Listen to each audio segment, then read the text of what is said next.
We continue to follow developments on the bus accident, which claimed 43 lives on the N1 highway near Makhado in Limpopo. The victims, predominantly Zimbabwean and Malawian nationals, were traveling from the Eastern Cape when their overloaded bus overturned near Musina. South African authorities are now working closely with their counterparts from Zimbabwe and Malawi, including their respective embassies, to expedite the process of identifying some of the victims and repatriating them. While 34 victims have been formally identified, efforts continue to identify the remaining identified bodies, and families are being urged to come forward to assist in the process. Adding to the complexity, investigators are also probing the discovery of a significant quantity of anti-retroviral drugs and other prescription medications at the crash site, raising questions about potential illicit cross-border movement. For more developments on this, we're joined by our reporter Lutendo Bobodi, who has been following the story. Lutendo, what is the latest update that you have received from the authorities pertaining to their ongoing assistance and investigations? Well, thank you so much, Oliver. Yes, in terms of identification of the bodies, you understand this is a very complex process. It's a very laborious process because it involves foreign nationals, unlike where the case involves South Africans. But what we've had just recently, or just I would say yesterday, when I made contact with the department or the office of the premier, was that it was about 34 bodies that have been identified, and we understand, of course, from the office of the premier, that by tomorrow the whole process will be concluded, and we're hoping to join them tomorrow at one of the hospitals here in Lembe, where they will be hopefully completing that process. We understand that the Premier of the province, Dr. Podrama Tupa, will join in that process, and by then we'll know what has transpired between Wednesday, where we were at the Lutendo Hospital when the process, this process started on Wednesday. But as we said last week, we couldn't speak to people or families of those people who perished at the time because they were not willing, they were reluctant to speak to us.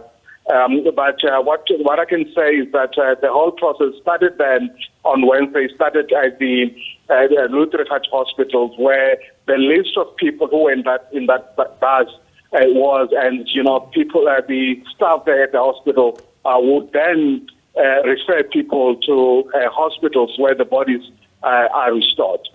Yeah. Is there any indication yet, a preliminary report on what the primary cause of the accident may have been?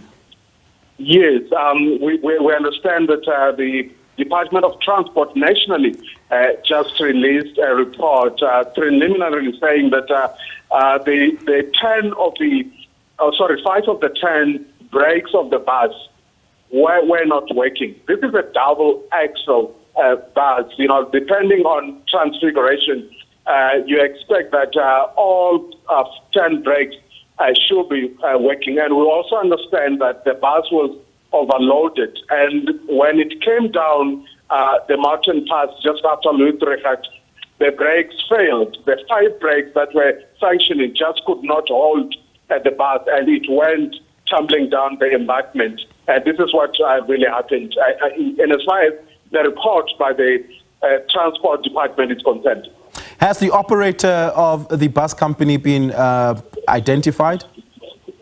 Yes, the bus has been identified, the company has been identified, but as we tried to speak to them on Monday, that is the day after the accident happened, they were not willing to speak to us. Yeah, and is there any indication from the report by the Department of Transport or any other as to when last this bus had been serviced and whether or not the operator would carry any culpability for negligence? Well, unfortunately, we don't have those details. I think those details will be released later. The report I'm referring to is currently just a preliminary report. Yeah. And what specific support mechanisms, both psychological and logistics, are being provided to the bereaved families in South Africa, Zimbabwe and Malawi, particularly for those still awaiting the identifications of their loved ones? Yeah, quite naturally, you understand that departments involved, namely the Department of Health and the Department of Social Development, will always provide that help for the people. And we understand that that has been provided since Monday last week. Yeah. Let's talk about the ARVs that were found on the bus in large sum, potentially being, transported cross-border illicitly so. What's the progress update on the investigation pertaining to that? Yeah, Oliver, I was there and I saw piles and piles of medicine stacked one upon the other. A lot of them. It's clear that it was not for one patient. It's clear that it was taken from somewhere and it was being delivered to somewhere.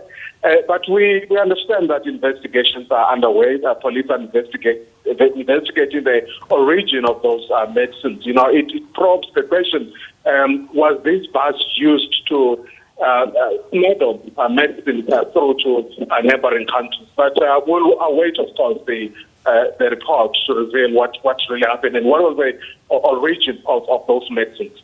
Yeah, we're heading closer to the December period where a lot of travelers will be once again in buses on the roads across various parts of the country, crossing borders, traveling to their loved ones. And I mean, tragic accidents like these, gives us a moment to reflect, and particularly gives the authorities a moment to reflect around measurements or measures and protocols that will be put in place to enhance road user safety. Is anything being said by the Department of Transport about that?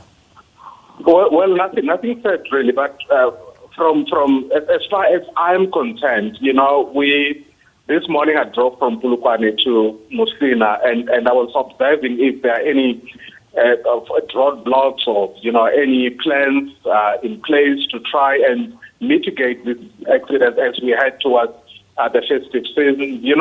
This is the road where a lot of accidents happen, especially that particular stretch just between Louis and Tebu tunnels. But it seems to me the accident and the lives that were lost were a wake-up call, because I'm seeing a lot of availability of traffic officers and of course members of SAPS along the road. I'm just guessing, for me, it's just my devil advocacy. I think that that might have been a wake-up call. Yeah, Lieutenant, thank you so much for this update. Really do appreciate it. SABC news reporter Lutendo Bobodi giving us an update on that Limpopo bus crash.